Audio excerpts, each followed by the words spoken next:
বন্ধুরা সবাইকে শুভ বিজয়ার প্রীতি এবং শুভেচ্ছা। এবারে দুর্গাপুজোটা তো বাড়িতে বাড়িতেই কেটে গেল, বেশিরভাগটাই। একদিন মাত্র বেরিয়েছিলাম, এদিক দিয়েও কুলডিগিতে দেখেছিল। আমি বেলদা গিয়েছিলাম যদিও, কিন্তু বেলদাতে ঘোরা হয়নি, যা লোক দেখলাম। সবাইকে শুভ বিজয়ের প্রীতি ও শুভেচ্ছা। সবাই ভালো থাকুন, আশা করি সবার দুর্গাপূজা ভালো কেটেছে। ঘরে বসেই সবাই দেখেছে, সবার কাটবে, সবাই আগের বছরের অপেক্ষায় আছে আর কি, সামনের বছরের। হ্যাঁ, যত সম্ভব ভ্যাকসিন চলে আসুক, আবার সেই আগের মতো হয়ে যাক সব কিছু। তো আজ আমরা চলে এসেছি সুবর্ণরেখা নদীর প্রাঙ্গণে।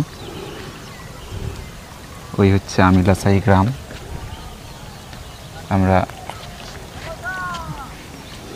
আমার সঙ্গে আছেন সুজিত দা। আজ আমরা একটু নদীর দিকে ভ্রমণে বেরালাম।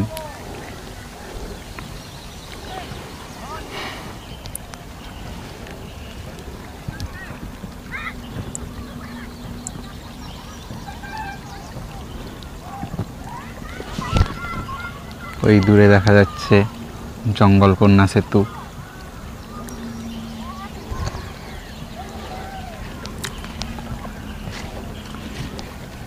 একজন নৌকো নিয়ে ফিরছেন বাড়ির দিকে।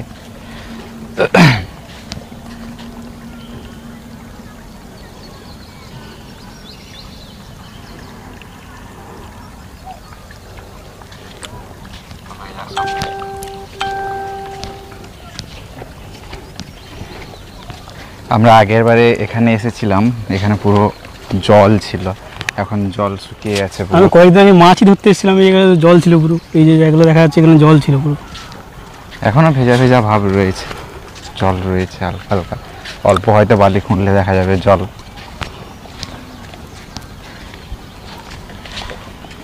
এবার দুর্গাপুজোটা সত্যি খুব খারাপভাবে কাটলো। বাড়িতে বাড়িতে বিরক্ত লেগে যাচ্ছিল, কিন্তু কিছু করার নেই, বাইরে বেরোনোটা ঠিক নয়। লোকে যেভাবে বেরিয়েছে, বেলদাতে গেছিলাম,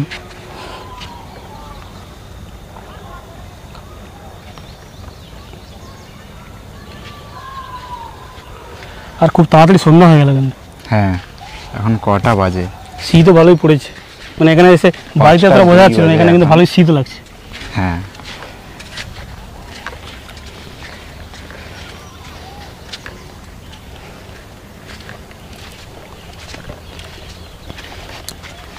পুরো ড্রোন শট হয়ে যাচ্ছে।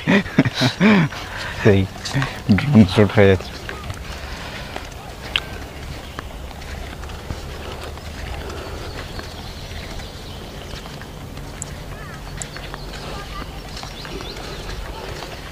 ওই দিকটাতে একটু জল আছে।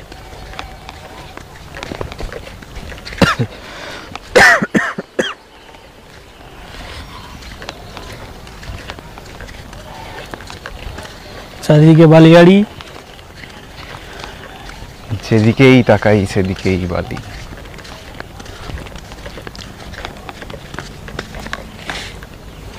আগের বারে আমরা রোদে এসেছিলাম মনে হয় দুপুরটাতে। হ্যাঁ, এত তাড়াতাড়ি জল পুরো শেষ হয়ে যাবে ভাবা যায়। একেবারেই জল নেই, চলে এলো, ঠান্ডা পড়ে গেল।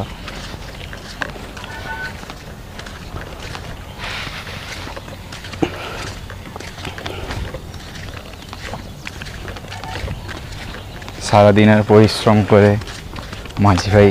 তুমি তো আর বাঁশিটা নিয়ে আসতে পারতে। আর বাঁশি শেখা এখনো ঠিকঠাক হয়নি।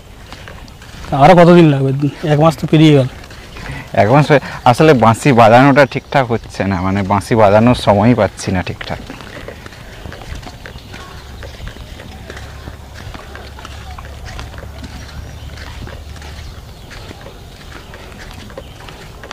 কতগুলো দুর্গা পূজা মণ্ডপ দেখেছো এবারে? এবারে আমি তোমার সঙ্গে বেরাবো বলে বাড়িতে বললাম যে তাহলে অষ্টমীর দিন বেরাবো, আমি নবমী দিন মামাবাড়ি যাবো। ওই শুনেই আমাকে সপ্তমী দিন মামাবাড়ি নিয়ে চলে গেল, যাতে আমি যেন কোথাও বেরাতে পারি। আর ওই কুলটিগুড়িতেই বেরাইনি, দশমী দিন বেরিয়েছিলাম শুধু পুজো মণ্ডপে। দশমীর দিন কি ভাইরাস অ্যাটাক করবে না বলে? হ্যাঁ, দশমী দিন রাবণ বধ অনুষ্ঠান ছিল, ছোট্ট একটা রাবণ বানিয়েছিলাম, ওইটাই দেখতে গেছিলাম। ওখানে রাবণ পোড়া হয়েছে, তাহলে এদিকে তো কোথাও হয়নি, নয়াগ্রামে হয়নি, বহনায় হয়নি, কুলবনিতে হয়েছে মনে হয়। কুলবনিতে। সবাই লুকিয়ে চুরিয়ে ছোটোখাটো করেছে আর কি, হ্যাঁ সেভাবে প্রচার করেনি কেউ।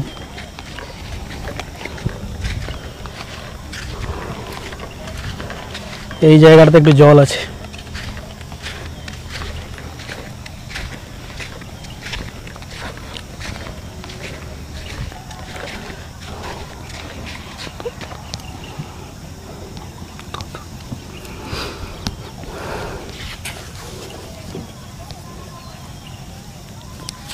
এই কচুরিপানা ভেসে এসছে।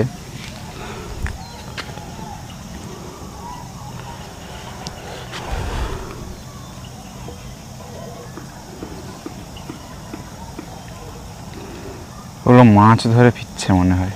মাছ না, পাথর তোলে, ও ওই যে আচ্ছা। ভালো লেগ শিলা ওগুলো তোলে। এই জল দেখা যাচ্ছে, জলের মধ্যে বালিও দেখা যাচ্ছে, খুব স্বচ্ছ জল। সোনাও দেখা যেতে পারে, একটু ভালো করে দেখলে সোনাও পাওয়া যেতে পারে।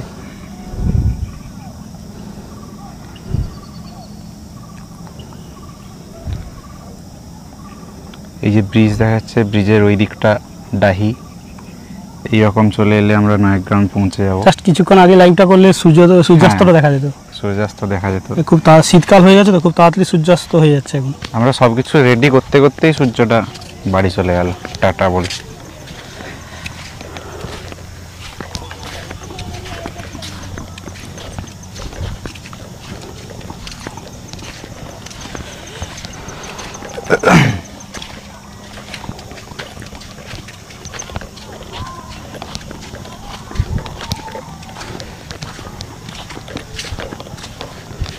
দেখা যাক আমরা ওই নৌকোগুলো যে বাঁধা আছে ওই নৌকোগুলোর কাছে যাই।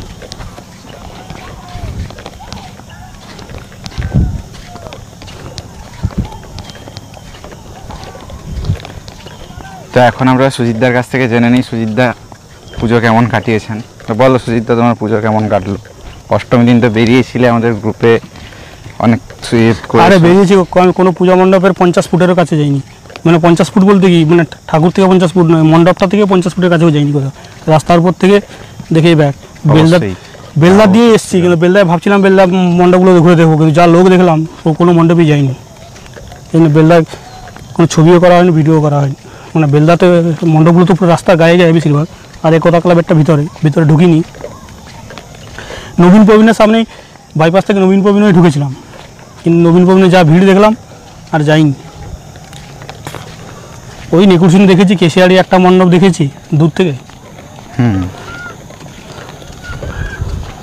ওই জীবনে প্রথমবার এরকম দুর্গাপূজা কাটালাম। সবাই এইরকম প্রায় জীবনে প্রথমবার এইরকম কাটিয়েছে দুর্গাপুজো। এখনো মনে হচ্ছে না এই পুজোটা শেষ হয়ে গেছে আমার। আমি তো পুজোটা যে পেরিয়েই গেল বুঝতে পারলাম, কখন শুরু হলো আর কখন শেষ হয়ে গেল। কখন শেষ হলো।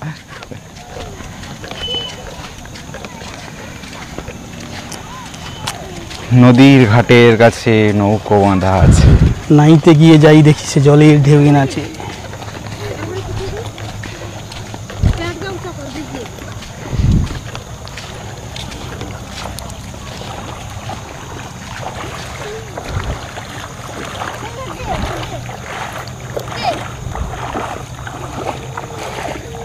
ছোট ছোট বাচ্চারা খেলনা নিয়ে দাঁড়িয়েছে। তোর নাম কি? নাম কি তোর? হ্যাঁ হ্যাঁ, মৌমিতা। আর তোর? মনসা। মনটা খুব ভাবুক হয়ে উঠছে। দেখা যাক একটা আমার লেখা একটা কবিতা। হ্যাঁ, কবিতার নাম হচ্ছে পারাপার। নদীর এপার চেয়ে আছে ওপারের পানে, মধ্যে সুবর্ণ রেখে বয়ে যায় মোহনার টানে। দুপারের মাঝে বয়ে চলে কত না খেয়া, শেষ হয়নি কি আমাদের দেয়া নেয়া। হাত তুলে আছে ওই পাড়ানি মেয়েটি, অপেক্ষায় আছে বিদায়ের শেষ খেয়া। ডাকছে আমাকে, হাঁকছে আমাকে, আমি শেষের লোক। মনের মধ্যে গভীর আবেশ, অস্ত রাগের দেশ। শ্লোক শেষ হলো, অস্ত মিলেরও শেষ, কাঁপছে নায়ের পাটাতন বুঝি। চেয়ে যেতে উৎসুক, আমি চলে গেলে ওপারে আঁধারে কেউ থাকবে না আর। সব ভেসে গেছে এবার, তবে ভাসাবে অন্ধকার। আলো আঁধারের এই খেলা আমাকে নিয়েই শেষ। আমার শরীর কাঁপছে যেমন কাঁপছে মোদের দেশ। বাহ, খুব সুন্দর একটি কবিতা আমরা সুজিতদার কাছ থেকে শুনে নিলাম। এটা সুজিতদার লেখা। আপনাদের কেমন লাগলো আপনারা একটু কমেন্ট করে জানাবেন। দেখা যাক আরও একটা কবিতা সমান আগে লিখেছিলাম, কবিতাগুলো খুঁজতে হবে, অনেকদিন আগে লিখেছিলাম।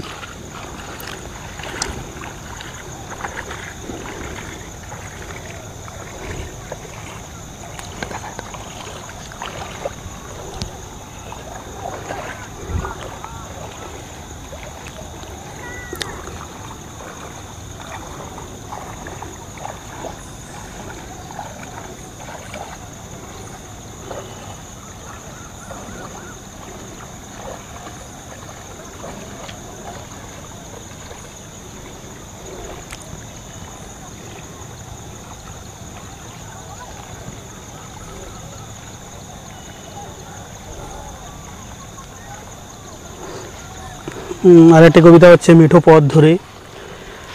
আজ আমি পথ হারিয়েছি এই দিগন্ত ছোঁয়া পথের মাঝে, যে পথ সেজে উঠেছে শাশ্বত চিরন্তন স্নিগ্ধ সবুজের সাজে। শ্রাবণের অবিশ্রান্ত অবিরল প্রাণোচ্ছল ধারা তাতে দিয়েছে প্রাণ। দুপাশের লতা উঠেছে জেগে সৃষ্টির স্পন্দনে নিয়ে তার ঘ্রাণ। এই আঁকা বাঁকা মেঠো পথ অপরূপ রূপে বড় মোহময়ী, নিজের রূপে সিক্ত তুমি কোনো এক বন্ধনে হয়ে আছো চিন্ময়ী।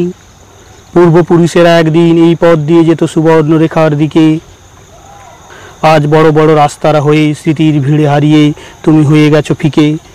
আজ থেকে অনেক বছর পর যখন একালের সব কিছু যাবে হারিয়ে, জানি তুমি তখন অতীতের সাক্ষী হয়ে বর্তমানের মাঝে দাঁড়িয়ে। দুপাশের কলমিলতা বনফুল সবুজ ধান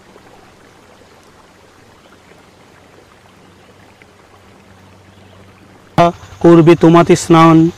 হে সবুজ পথ তুমি নিয়ে চলো মোরে আমার প্রিয় শান্তির নিকেতনে, যেথায় অবিনশ্বর আত্মার সাথে মিলবো আমি প্রাণের স্পন্দনে। বাহ, খুব ভালো, অসাধারণ কবিতা। আর একটা কবিতা হচ্ছে পল্লীর পথ ধরে, এটা অনেকদিন আগে লিখেছিলাম। মন তুই নিয়ে চল আজ আমাকে আমার শান্তির নিকেতনে, যেথায় আত্মার সাথে মিলবো আমি প্রাণের বৃন্দাবনে। কাটিয়েছি কত সময় জমির আলে নদীর ধারে ধারে, হারিয়েছে সেই সব সোনালি দিন আজ কালে অগোচরে। বহুদিন হলো কাদামাটির পথ ধরে আর হাঁটি না, দিগন্ত জুড়ে ফসলের ক্ষেত বৃক্ষের সারি দেখি না। নিজেকে আজ সেই সবুজের মাঝে আজ আর খুঁজে পাই না, ভাবনার অন্তরালে অচিন দেশে তাই হারিয়ে যেতে পারি না। কৃষকের হাস্যোজ্জ্বল মুখখানি আর দেখতে পাই না, সহজ সরল গ্রাম্য জীবন আজ আর দেখা হয়ে ওঠে না। বিকেলের মাঠে বন্ধুদের সাথে আড্ডা আর খেলা হয় না, তৃপ্তি ভরে আয়েশ করে আজ মাটির ঘ্রাণ নিতে পারি না। গ্রাম থেকে সুদূর পাড়ে কংক্রিটের জঙ্গলে আজ করছি বসবাস, অবাক বিস্ময়ে ভাবি একদিন কোথায় ছিল আমার বাস। দেখব কবে আবার নিজেকে সেই গ্রাম্য মেঠো পথে, নিজেকে খুঁজে পাবো একদিন সেই সোনালী পরিবেশে। খুব সুন্দর কবিতা। আরও একটা কবিতা, দাঁড়াও আমার ওয়েবসাইটটা খুলি, ভুলে গেছি অনেক কোথায় কোথায় আছে কবিতাগুলো। আমার ওয়েবসাইটটা খুলতে হবে, যে ওয়েবসাইটটা বানিয়েছিলাম ওখানে আছে ম্যাক্সিমাম কবিতাগুলো। তো আপনারা যদি কবিতাগুলো দেখতে চান তাহলে সুজিতদার কাছ থেকে আমি জেনে নিতে চাইবো। সুজিতদা, তোমার ওয়েবসাইটটা একটু বলে দাও। ওই তো https://sujitsahu.simdip.com। ধন্যবাদ সুজিতদাকে, আমরা জেনে নিলাম সুজিতদার কাছ থেকে। তো কেউ যদি এই কবিতাগুলো পড়ার জন্য খুব বেশি আগ্রহী হয়ে থাকেন তাহলে অবশ্যই একবার ভিজিট করতে পারেন ওয়েবসাইটটা।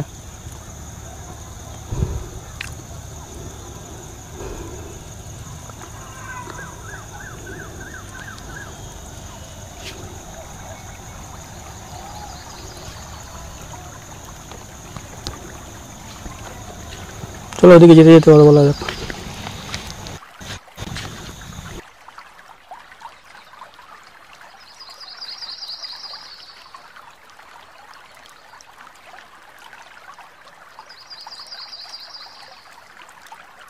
রাগ এইখানে ছিল, তার পাশে এক ঘাট মনে শুদ্ধ, সেই শুদ্ধ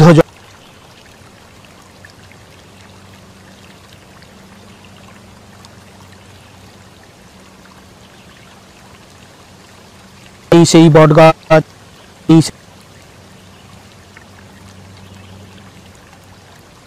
সেই গেছে ফেলনা, আছে সূর্যোদয়, আছে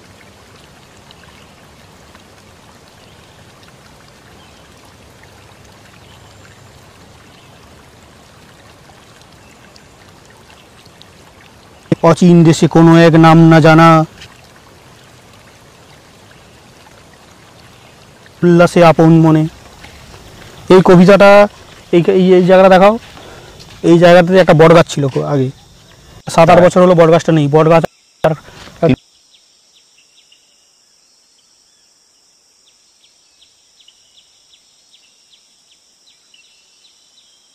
ওই জায়গাটা অসাধারণ সুন্দর জায়গা ছিল তখন।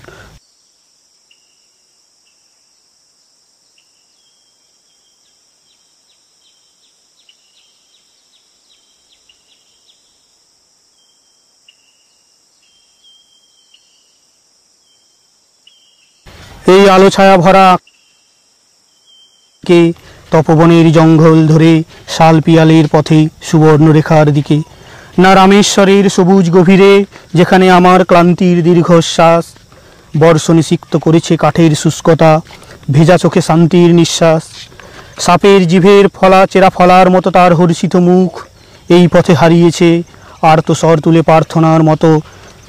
এই পথ জানি না কোন দিকে গেছে, প্রত্যেক রাস্তায় প্রশ্ন চিহ্নের মতো তালুতে তার জবচিহ্নের ছায়া, জানি সব পথ শেষে মিলবে তোমায়, সবই তোমার মায়া।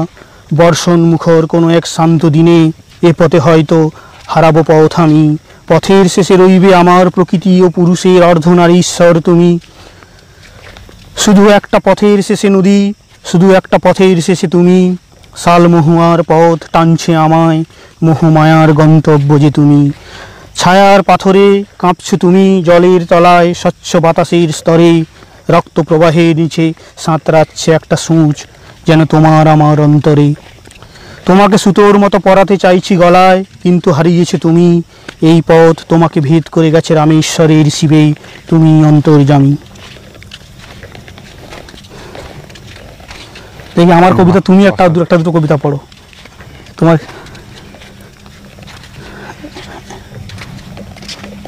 এটা হচ্ছে নৈসর্গিক কবিতা লেখা, আমার লেখা। এখন ঋদ্ধি পড়ছে আমার 2-4টে কবিতা, আমি পড়ে পড়ে ক্লান্ত হয়ে গেলাম। তো সুজিতদার লেখা কবিতা জন্মভূমির টানে। আবার আসিব ফিরে আঁকামাকা নদী তীরে এই বাংলায়, হয়তোবা মানুষ হয়ে নয়তোবা শ্বেত হংসের বেশে। এটা জীবনানন্দের কবিতা থেকে অনুপ্রাণিত হয়ে লেখা, যে প্রথমে বলে দিই। হ্যাঁ, প্রথমেই ওই রকম ভাবটা চলে এসছে। এটা অনেক আগে লিখেছিলাম, আজকে 3-4 বছর 5 বছর আগে। আচ্ছা আচ্ছা। সেদিনও কোনো এক বসন্ত পঞ্চমীর ভোরে মন গিয়ে উঠবে বা বিনা পানি সুর, দায়িনী সরস্বতী চিরন্তর সুর। হয়তো কোনো এক শীতের কুয়াশাচ্ছন্ন আবছা ভোরে ভেসে বেড়াবো দিঘির শতদলের আশেপাশে। আবার আসিব ফিরে এই মায়া ভরা বাংলায় জন্মভূমির টানে। আমারে যে পাবে তুমি বাংলার মেঠো কোনো এক পথের বাঁকে, আমি বেঁচে থাকবো বাংলার মাটির ধুলায় অনুপরমাণুতে মিশে। যেথায় অবোধ শিশুরা খেলা করে মৃত্যুঞ্জয়ী বুদ্ধের বেশে। এই কবিতার সঙ্গে একটা ইতিহাস আছে। এই কবিতাটা ছিল একটা সম্ভবত 2016 সালে লেখা। ডেট দেওয়া আছে, ডেট কত ডেট দেওয়া আছে? 2016 কি 17 হবে, ডেট দেওয়া নেই তো, কোনো দেওয়া নেই। এটা 2016 সালে হবে সম্ভবত। একদিনে অফিস করে নাইট শিফট করেছিলাম, অফিস করে ভোর রাতে এসেছিলাম, ট্রেনে বসতে বসতে লিখেছিলাম জীবনানন্দের কবিতাটা শুনছিলাম আর এটা লিখছিলাম আর কি। এই জন্য পুরো কবিতাটা জীবনানন্দের কবিতার পুরোপুরি ভাবধারাটা ওই রকম, পুরো কবিতাটাই বলতে জীবনানন্দের। তারপর আর একটা কবিতা পড়ো, জাতিস্বর। সুজিতদারই লেখা জাতিস্বর। আজ হতে অনেক জন্ম পরে আসিব ফিরে, হয়তো বসন্তের পড়ন্ত কোনো এক শান্ত বিকেলে। জন্মভূমির অমিক টানে কাশফুলে ভরা মেঠো পথে, সেথায় শিশুরা খেলা করবে আপন মনে বিভোর হয়ে। প্রকৃতিতেও এসে যোগ দেবে তারা তাতে চিরন্তর নিয়মে। নশ্বর দেহ বিলীন হবে নিয়ম মেনে পঞ্চভূতে। আত্মা বেঁচে থাকবে অনবিশ্বর অর্ধনারীশ্বর হয়ে অবিনশ্বর অবিনশ্বর, হ্যাঁ অবিনশ্বর অর্ধনারীশ্বর হয়ে। তো সিদ্ধি এই কবিতাটা তুমি এক্ষুনি পড়লে তো, জাতিস্বর? না এটা পড়িনি। আচ্ছা আচ্ছা। প্রকৃতির সাথে মিলেমিশে একাকার হয়ে আজকের মোহমায়া ভালোবাসা সব কিছু যাবে হারিয়ে, শুধু থেকে যাবে ভালোবাসায় ভরা সৃষ্টি তার নিয়মে। বন্ধু তোমরা সেদিন গাইবে গান অন্য কোনো সুরে, ভুলে যেও না সৃষ্টির সুর চলে তার আপন নিয়মে। এই পৃথিবীর থেকে নিয়েছি অনেক, দিয়েছি কি কিছু? প্রশ্ন তোমার কাছে দিও উত্তর সময় সুযোগ করে। ভ্রান্ত পথিক হয়ে জীবন তরি ভাসিয়েছিলাম মোহনার দিকে, সে তরি দিকভ্রান্ত হয়ে মাঝপথে গেছে ডুবে জীবন সমুদ্রে। বন্ধু তোমাদের কাছে মোর একটাই আবদার, জীবন পথে ভুলে যেও না কখনো সৃষ্টির এপার ওপার। যদি ভালো না লাগে বন্ধু ভেবে নিও এ গান এক ভ্রান্ত প্রতীকের দিকভ্রান্ততার চূড়ান্ত প্রমাণ। আমাদের একটা পড়ি দিয়ে ধর।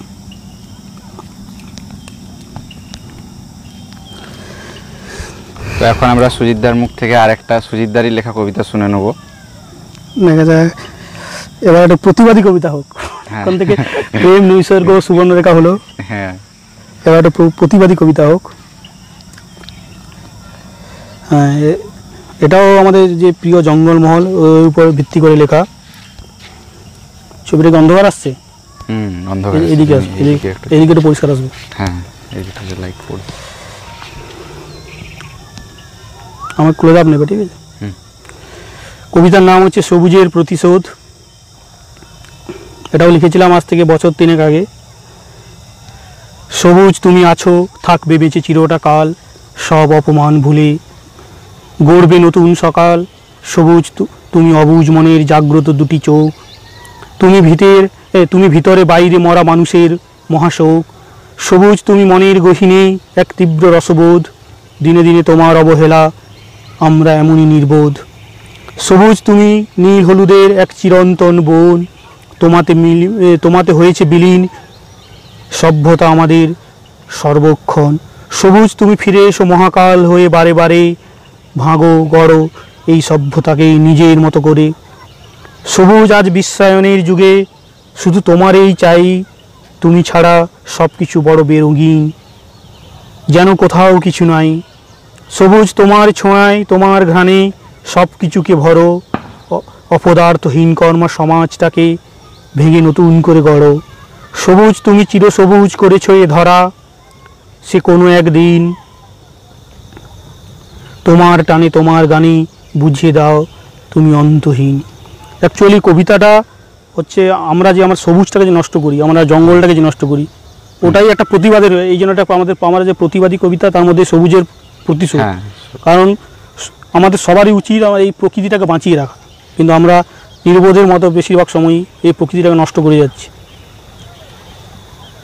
যেটা আমাদের সকলেরই জীবনের প্রতিটা ক্ষেত্রে এই সবুজটাকে বাঁচিয়ে রাখা উচিত। সেই জঙ্গল হোক, আমাদের বাড়ির পাশেরই হয়তো দরকার পড়লো আমরা একটা গাছ কাটলাম, কিন্তু তার জন্য আমরা 5টা গাছ লাগাই, নাহলে আমাদের ভবিষ্যৎ প্রজন্ম শেষ হয়ে যাবে। আজকে যে এত টর্নেডো সাইক্লোন হচ্ছে কেন, এইগুলো ভেবে দেখার সময় এসছে। সময় আরও আমাদের যারা পূর্বসূরি ছিল ওরাও সেভাবে ভাবেনি জিনিসটাকে নিয়ে, আমাদের ভাবতে হবে, নাহলে আমাদের ভবিষ্যৎ প্রজন্মটা শেষ হয়ে যাবে। অবশ্যই। আর একটা কবিতা হচ্ছে সবুজের গান। আমি দেখেছি সবুজের স্নিগ্ধতা অনেক জন্ম ধরে, খাল বিল মাঠ পথ ঘাট প্রান্তর জুড়ে। দেখেছি সবুজ পাতায় ভরা গাছেদের সারি, পল্লীর পথে আকাশের দিকে তাকিয়ে যেন দাঁড়িয়ে। আমি খুঁজে পেয়েছি নিজেকে আমার নতুন করে, দিগন্ত জোড়া সবুজে ভরা ফসলের প্রান্তরে। মিশে গেছে তারা, হয়ে গেছে অমলিন এক শাশ্বত ছোঁয়া, গাছের পাতায় ধানের শীষে ফসলের অন্তরে। আমি দেখেছি ভোরের শিশির শরতের সকালে, আলতো করে ছুঁয়ে যায় সবুজ ঘাসের ডগায়, দক্ষিণা সমীরণ তাতে দোল দিয়ে যায়। দিগন্ত জোড়া সবুজ ক্ষেত নিজের সুরে গান গায়। আমি দেখেছি সবুজকে নিয়ে হয়েছে কত না বিপ্লব, আজ কারা যেন তার বুকে এঁকে দিয়েছে এক লাল ক্ষত। ওঠো জাগো বাঁচিয়ে তোলোই মৃতপ্রায় সমাজটাকে, তোমার জন্য হয়েছে বলি কত না প্রাণ শত শত। আর একটা কবিতা হচ্ছে জেগে ওঠো প্রতিবাদ। এই জেগে ওঠো প্রতিবাদ কবিতাটার মাধ্যমে আমি বোঝাতে চাইছি আমাদের প্রত্যেকের মধ্যেই একটা প্রতিবাদী সত্তা আছে। আমরা যেন সেই প্রতিবাদী সত্তাটাকে কখনো ভুলে না যাই, অন্ধের মতো যেন কোনো কিছুকে বিশ্বাস না করি। আমরা যেন আমাদের নিজের একটা ট্যালেন্ট থাকে, নিজস্ব একটা চিন্তা ভাবনা থাকা উচিত প্রত্যেকটা মানুষের, যে আমি আমার একটা চিন্তা, আমি 50 জনের কথা শুনলাম, কিন্তু আমার এই কবিতার মাধ্যমে বোঝাতে চাইছি আমরা আমাদের ইতিহাস থেকে আমরা শিক্ষা নেই, আমাদের অতীত থেকে যেন আমরা শিক্ষা নেই। এবার কবিতাটা পড়ছি। কবিতার নাম হচ্ছে জেগে ওঠো প্রতিবাদ।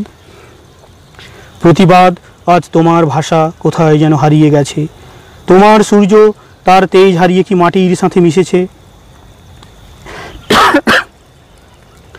প্রতিবাদ তুমি ফিরে এসো আমাদের ঘরে নতুন করে, নকশাল নন্দীগ্রাম জঙ্গলমহল সিঙ্গুরের হাত ধরে।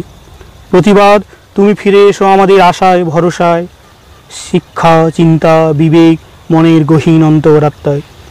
তুমি ফিরে এসো পিছিয়ে পড়া মানুষের হাত ধরে, বঞ্চিত যারা তারা ফিরে আসে যেন মানুষের অধিকারে। বঞ্চিত করেছে তোমাকে যারা, ছিনিয়ে নিয়েছে সম্মান, গীতার মন্ত্রে উজ্জীবিত হয়ে ওঠো তুমি সর্বশক্তিমান। কালের ত্রিশূলে বিদ্ধ করো তাদের, করুণা ক্ষমা কর্মই ধর্ম, তাদের মনে করিয়ে দাও তোমার গরিমা। প্রতিবাদ শুরু করো তোমার প্রলয় রুদ্র হুঙ্কার, রক্তে শানিত হোক সংগ্রামের মর্মভেদী ঝঙ্কার। ফিরে এসো তুমি নেতাজি ভগৎ সূর্য সেনের বেশে, গড়ে তোলো নতুন সকাল নতুন যৌবনের জোশে। প্রতিবাদ হোক ব্যক্তি আমির সাথে সামাজিক আমির, এভাবেই আজ সংগ্রামের ভাষা খুঁজে পাবে তুমি। আজ তোমার পাঞ্চজন্য বেজে উঠুক নিজের ছন্দে, গেয়ে উঠুক গান সৃষ্টি সুখের উল্লাসে প্রলয় আনন্দে। তোমার ত্রিনয়ন দিয়ে ধ্বংস করো যত ধূসর কালো, নতুন সমাজ গড়ে তোলো ভরিয়ে তোমার আলো। প্রতিবাদ তুমি জেগে ওঠো মনের গহীন অন্তর হতে, আত্মা অন্তর্লীন হোক তোমার সজীব ছোঁয়াতে। প্রতিবাদ তোমার জ্বলে ওঠার অপেক্ষায় আছে সবাই, জানি তুমি ফিরে আসবে সেই আশায় দিন গুনে যাই। আর এর পরের যে কবিতাটা বলবো ওই কবিতাটা হচ্ছে শিক্ষা। এখন আমাদের দেশে আমাদের রাজ্যেও শিক্ষাটা একটা ব্যবসায়ী হয়ে গেছে, ব্যবসা হয়ে গেছে। সমস্ত অযোগ্য বেরোজল এই মিডিয়ামে ঢুকে গিয়ে শিক্ষা ব্যবস্থাটাই পুরো শেষ হয়ে গেছে আজকে। মানে সরকারি শিক্ষা ব্যবস্থা যেটা, ওটা খুবই খারাপ পরিস্থিতির মধ্যে দিয়ে আছে। খুব যারা একটু মোটামুটি যাদের কাছে পয়সা আছে টাকা আছে, ওরা আজকে সরকারি শিক্ষা ব্যবস্থার প্রতি ভরসাটাই নেই মানুষের। এবার যাদের হাতে কোনো অপশান নেই তারাই সরকারি শিক্ষা ব্যবস্থার দিকে ঝুঁকছে, এমন পরিস্থিতি তৈরি হয়ে গেছে। শিক্ষা আমাদের একটা যে কোনো দেশের যে কোনো জাতির মেরুদণ্ড। যেমন দক্ষিণ আফ্রিকা একটা ইউনিভার্সিটি আছে, ইউনিভার্সিটির নামটা মনে নেই এখন, ওই ইউনিভার্সিটির সামনেই লেখা আছে কোনো দেশকে বা কোনো যদি ধ্বংস করতে হয় কিচ্ছু করার দরকার নেই, ওই দেশে মানে শিক্ষাটাকে শেষ করে দেওয়া হবে। এক্স্যাক্টলি লেখাটা কী ছিল আমার মনে নেই, যদিও এইভাবে একটা লেখা ছিল, মানে ওই দেশের শিক্ষা ব্যবস্থাটাকে ভেঙে দাও, সে দেশ অটোমেটিক ধ্বংস হয়ে যাবে, মানচিত্র থেকে মুছে যাবে। এবার হ্যাঁ, যে কবিতাটা পড়বো এবারে, সেটা কবিতাটার নাম আছে শিক্ষা। এটাও বছর 3 আগে লিখেছিলাম। শিক্ষা কি, কেন প্রয়োজন, এ নিয়ে প্রশ্ন রয়েছে হাজার হাজার, উত্তর খুঁজতে যেতে হবে 7 সমুদ্র 13 নদীর ওপার। তবুও সঠিক উত্তর কোনো দিন খুঁজে পাবে কিনা জানি না, নিজেকে চিনতে না পারলে কখনো এর উত্তর পাবে না। বেদের মতে শিক্ষা জ্ঞানের দ্বার, নিজেকে চেনা জানা। সত্যি কথা বলতে কি আজ অর্থ দিয়ে শিক্ষাকে হচ্ছে কেনা। শিক্ষা ছাড়া নেই উপায়, করো আমরণ শিক্ষা গ্রহণ, জীবন গড়তে শিক্ষা দরকার, শিক্ষা ছাড়া মরণ। ছোটবেলায় মায়ের হাতে হাতে খড়ি যে শিক্ষার, ধীরে ধীরে প্রকৃতির সাথে মিলেমিশে করে বিস্তার। পরে শুরু হয় স্কুলের জীবন, মন খুঁজে পায় সুদূরের টান। অজানাকে জানা অচেনাকে চেনা, মন পায় নিজ প্রাণ।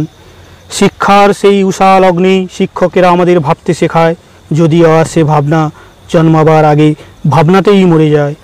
কয়েক দশক ধরে বেনজল এই পেশায় এসে এই পেশাকে করছে কলঙ্কিত।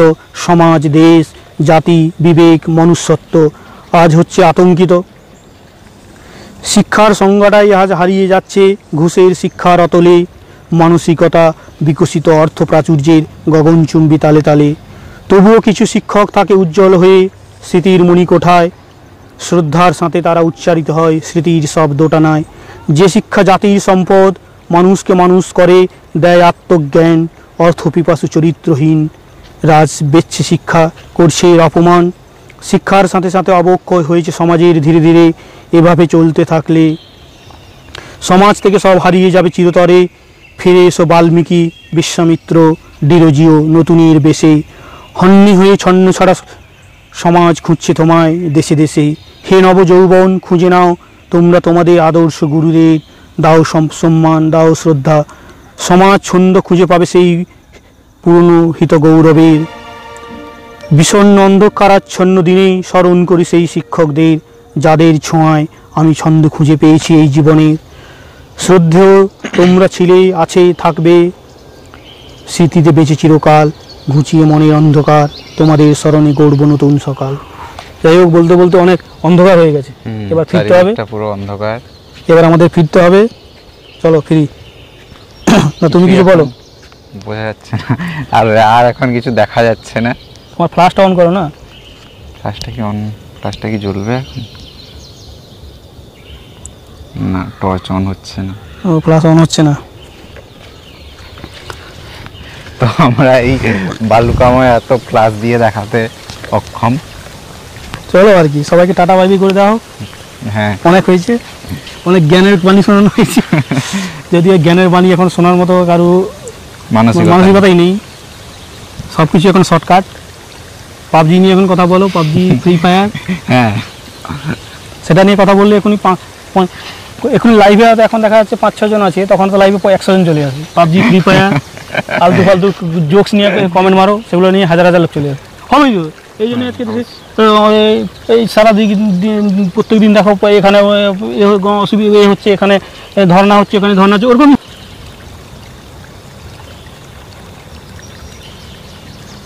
যাই হোক, সবাইকে টাটা বাই বাই। কেউ জানি আমাদের দেখতে পাচ্ছ না, পুরো অন্ধকার।